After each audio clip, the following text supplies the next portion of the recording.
Hi guys, today we're doing another book review, but this time it's gonna be a bit different. We're gonna be reviewing a novel and not a picture book, and it's one of my favourite novels, The Man in the High Castle by Philip K. Dick. I just wanted to say this video will have no spoilers, so all I'm just gonna talk about is the world of the story and how much I like the book. The story starts in 1936 when Franklin Roosevelt is assassinated before he is ever able to become a good president. Because of his assassination, the US stays out of the war longer, and when it does enter, it can't use its full industry. America can't help its allies, and so the Axis conquer the world, including America. My beautiful world map will help. In Philip K. Dick's scenario, the Japanese and Germans, if you can see them, take over Russia in 1941, Britain in 1944, and the USA in 1947.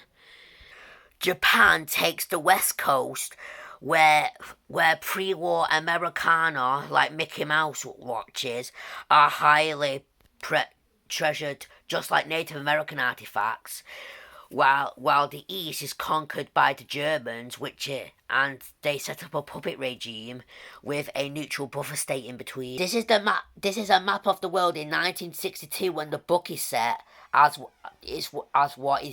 what Dick thinks. Dick doesn't say much about it, and there's no map in the book, so no one really knows. So that map might be incorrect. I don't know. The Japanese control most of Asia and South America, while the Nazis control most of Europe and control most of Europe. The majority of Africa is split between Germany and Italy. Green is Italy, red is Germany, dark red is Japan, and brown is German puppet states. However, when we read it, me and the Guerrilla Gang noticed a few problems with the story, which I'm going to go over now. The first problem was that the Imperial Japanese Empire could never have defeated the USA. The USA just had a much bigger economy and more manpower. The second problem is that in the 20th century, no country could have invaded the United States because of its industry, manpower, naval power, and distance from the rest of the world. If you think you're smart, you can challenge me and Kerchak in the comments. Whether or not Roosevelt's New Deal was effective is a very political question, with both sides of America's politics willing to die over their point of view. Truthfully, I know literally nothing about American politics, so I'm not going to pick a side. In my opinion, a stronger Great Depression wouldn't make the US Army weaker. There would still be lots of manpower to make there'll be still lots of manpower and remaining industries, so those weapons will still get made. And in fact, the US saw an economic boom after World War II. The problem is, having the Axis take over the world just because America's neutral is ridiculous. What I can accept, what the author writes, is Britain being conquered late war if it loses both the Battle of Britain and the Battle of the Atlantic. But even before the US joined in our world, the Soviet Union was able to protect Moscow from Hitler's army. 80% of Germany's casualties were on the Eastern Front.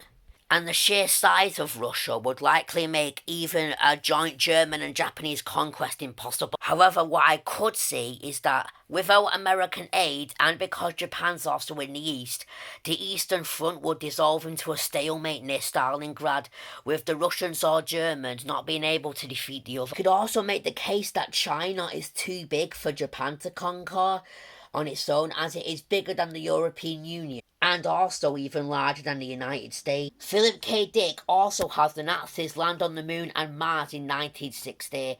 In retrospect, this is ridiculous, but it's kind of forgivable when it was written before the moon landing, when we thought we'd be conquering space a lot faster than we actually did.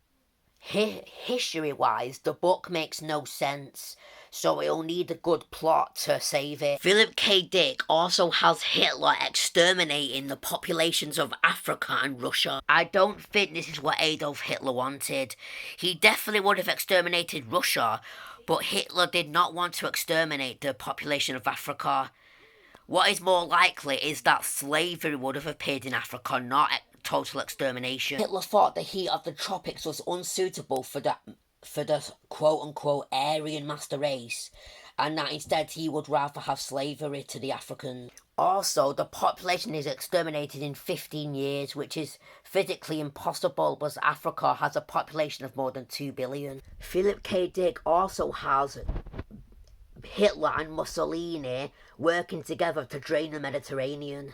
This does not make sense on so many levels. Especially after Hitler and Mussolini kill everyone here, the last thing they would really need is more farmland. So draining the Mediterranean would be impossibly hard. Even if you blocked up the Strait of Gibraltar and let it flow out, that would take millions of years. Even if you somehow drained it in 15 years, all you would get would be uninhabitable salt flats like in Utah in the United States. Also, the Nazis would likely depend on the Mediterranean for post-war trade. Draining the Mediterranean would make Mussolini's capital, Rome, as far away from the ocean as Colorado is from the Pacific Ocean. Also, Philip K. Dick has Hitler kill all of Germany's Catholics. This would not work because A, even though Hitler hated Catholics, he thought that they were a balancing force against politics, and B, many members of Hitler's government, as well as 99% of Europe's population were Catholics, making it physically impossible. So, in summary, The Man in the High Castle is a very inaccurate book, but it does make up for it with excellent world building for the book. It makes you believe that the impossible is possible, and so even though it's entirely ridiculous, I had no problem actually believing the scenario. And that's no easy feat because the book is like only 250 pages. It goes down to the smallest details, like marijuana being legal in the Japanese Empire. And there's even a few references in this book that to the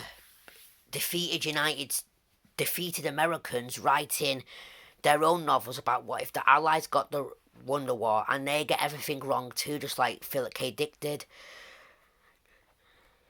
Including things like the Cold War between the US and Britain, and Churchill slowly gets more authoritarian.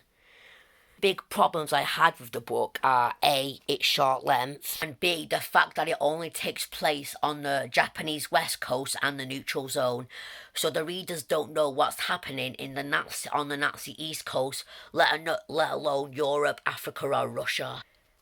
Heck, even Nazi and Japanese politics are discussed in the book, but Italy doesn't get more than mentioned by name, and that one of the characters was an Italian war veteran. We don't even know whether or not Italy's an independent country. The book follows multiple interconnected characters who are connected on some basis. The book is very short, and personally I read it in 3 days. It's a real page turner, and it'll make you keep want to read it. By the end of the book, it's basically become a thriller. The best part of the book by far is the last 40 pages. So much happens that it basically forces you to end the book, otherwise you'll forget what's happened.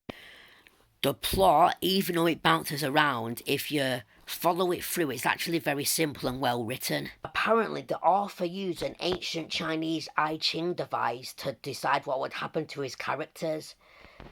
My favourite character in the book, the only one I'll talk about, Trade Minister Tagome of Japan, he's a nice man. He also uses this, and it's interesting. One thing the author could have improved on is the characterization.